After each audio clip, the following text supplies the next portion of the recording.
রান্নার সময় কইব কমায় কমায় রাঁধতে, তো আলুটা ধুয়ে লইলাম আর খাওয়ার সময় দুম তারাকা খাইলে আর এই তো চাউলটা ঠিক আছে। হ্যাঁ গো, আর কোনো ই নেই ওখানে মিষ্টি কুমড়ার জালটা কমাই দিন, ওনারা বাহিরে নিয়ে বয়ে দিন, মানে বাহিরে দিয়া এটি সুন্দর করে ধুয়ে মুইয়া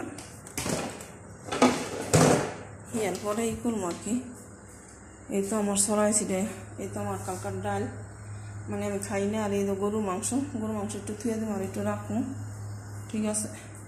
এখন আমি পানিটা খাইয়া লই, পানিটা খাইয়া হিয়ার পরে আমার কামড়ি করে লাই, মানে ভাল লাগতেছে না, কেমন জানি লাগতেছে শরীর আসতো, মানে কেমন অস্থির অস্থির লাগতেছে ঠিক আছে, ভাল লাগে না।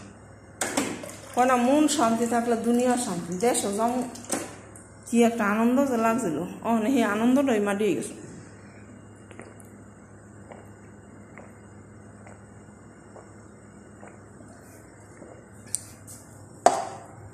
সেই আনন্দটাই শেষ হয়ে গেছে ঠিক আছে, মানে কেমন কেমন জানি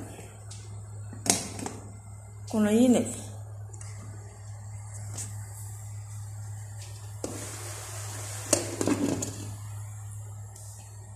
কিন্তু এখন এটা বাহিরে নিয়ে আমার ভাতের ইটা ধরেন ই করে দিছি, এটা শেষ, বাহিরে নিয়ে আলো বাহিরে রান্না ঠিক আছে।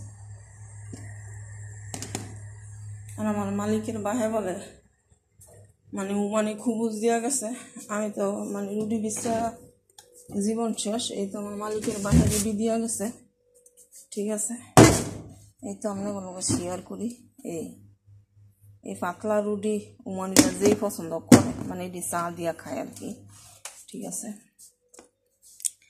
এই তো ফ্রিজ একদম মানে ফাঁকা করে দিয়ে যাইতে হইব ঠিক আছে। পরে হ্যাঁ জিনিস এরা খাইব, চিংড়ি মাছ আজকে এটি রানলে, আরেকদিন এটি রানলে বাস, পরে ইলিশ মাছ বাজলাম খাইলাম, আল্লাহ যদি বাঁচে ঠিক আছে।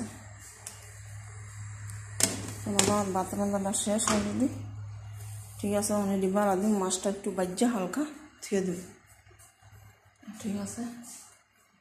তো সবাই ভালো থাকবেন, আল্লাহ।